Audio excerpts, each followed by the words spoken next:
اللہ الرحمن الرحیم اللہم صلی علی سیدنا محمد وعلی آل سیدنا و مولانا محمد وبارک وسلم۔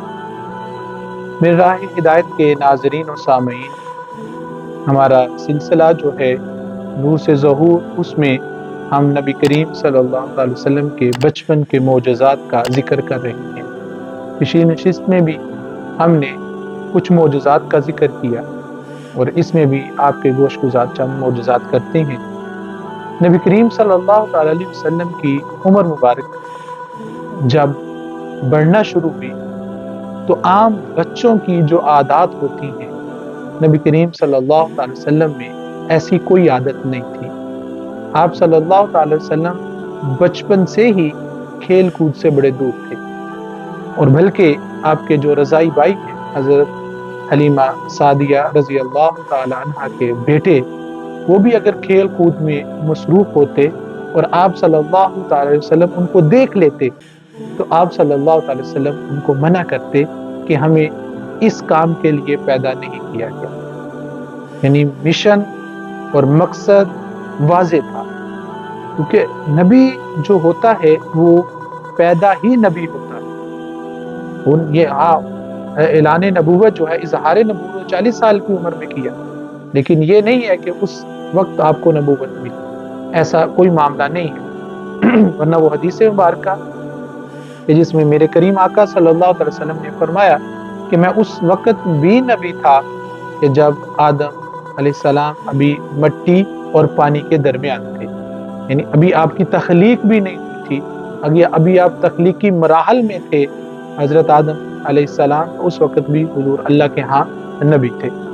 تو آپ صلی اللہ علیہ وسلم کھیل کود سے دور اور ہم وقت اللہ تبارک و تعالیٰ کا ذکر اور اللہ تبارک و تعالیٰ کی یاد میں مگن رہتے۔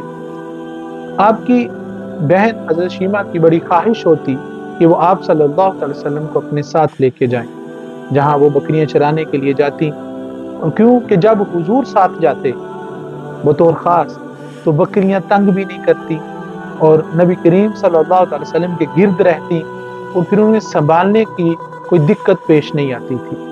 اور یہ بھی تھا قبیلہ سعد میں کہ قحط کا زمانہ تھا، لیکن جہاں حضرت حلیمہ سعدیہ کی بکریاں جب شام کو واپس آتی تو ان کے جو ہے وہ تھنوں میں دودھ ہوتا، گھر کے سارے برتن بھر جاتے، گھر کے سارے افراد سیر ہو کے دودھ پیتے۔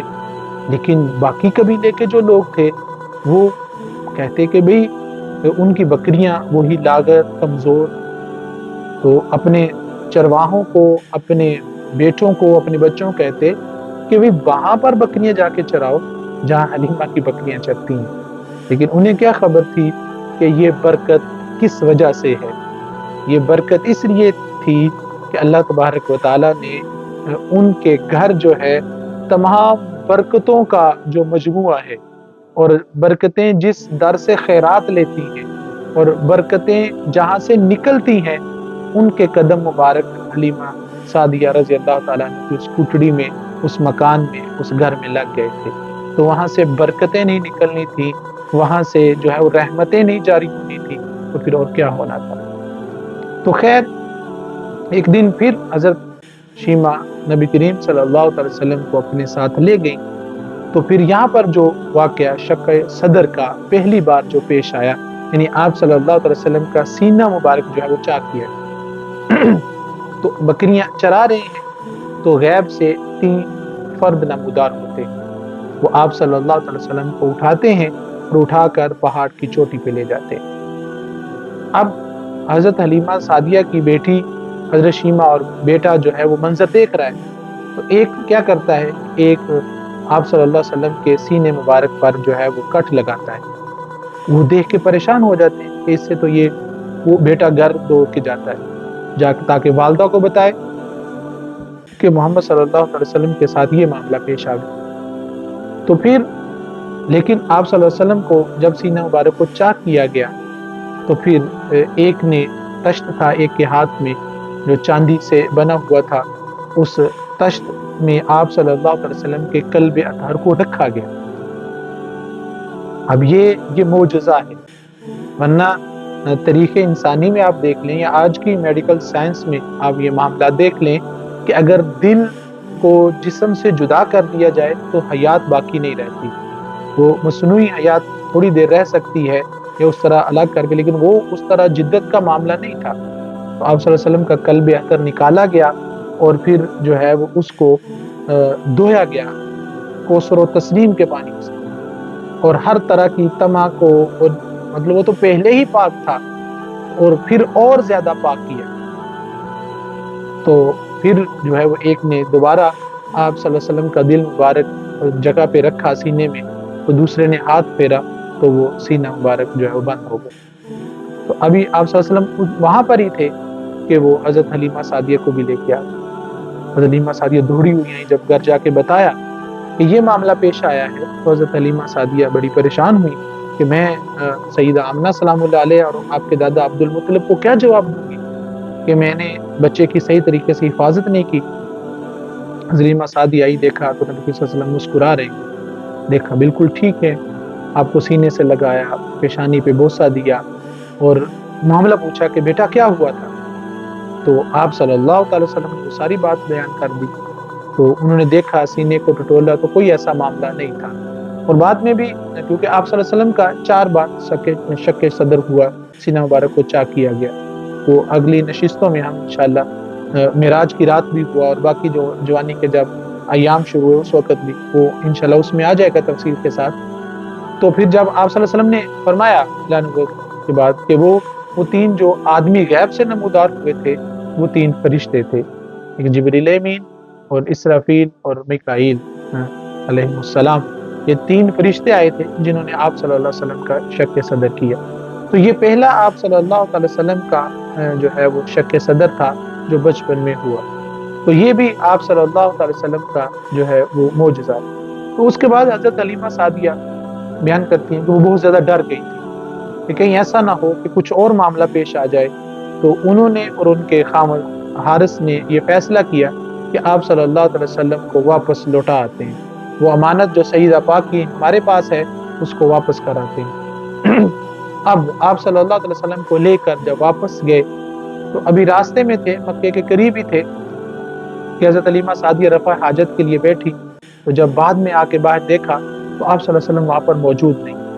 بڑی پریشان ہوئی اور آوازیں دی کہ یا محمد صلی اللہ علیہ وسلم، تمہاری ماں تم پہ قربان ہو، کدھر چلے گئے؟ پریشانی ڈھونڈا، کہیں سے آپ صلی اللہ علیہ وسلم نہیں ملے. تو پھر ایک بڑا ضعیف سا بزرگ آیا اور اس نے دیکھا کہ حضرت حلیمہ سعدیہ کو، کہا کیوں پریشان ہو؟ تو کہا اس طرح میرا بیٹا جو ہے وہ گم ہو گیا. تو حضرت حلیمہ سعدیہ کہتی اس نے مجھے کہا کہ یہ جو سب سے بڑا بت حبل ہے اس کے پاس جا اور اس سے مانگ. میں نے کہا جا تیری ہلاکت ہو، تو نہیں جانتا کہ وہ ان چیزوں سے بیزار ہے، وہ ان چیزوں پہ پڑھنے والا نہیں ہے.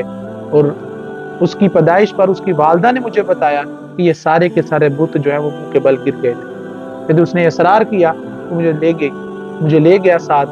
تو ایک چکر لگایا حبل کا اور اس کے سامنے یہ مناجات پیش کرنے لگا. جب نبی کریم صلی اللہ علیہ وسلم کا نام نکلا تو پھر کیا وہ بت اوندے منہ گر گیا. اور اس نے اس بوڑھے کو کہا کہ تیری ہلاکت ہو، تو لے جا، ہمارے سامنے ان کا نام نہ لے، وہ جب اعلان نبوت کریں گے تو ہمارا خاتمہ کر دیں گے، نیست و نبود ہم ہو جائیں گے.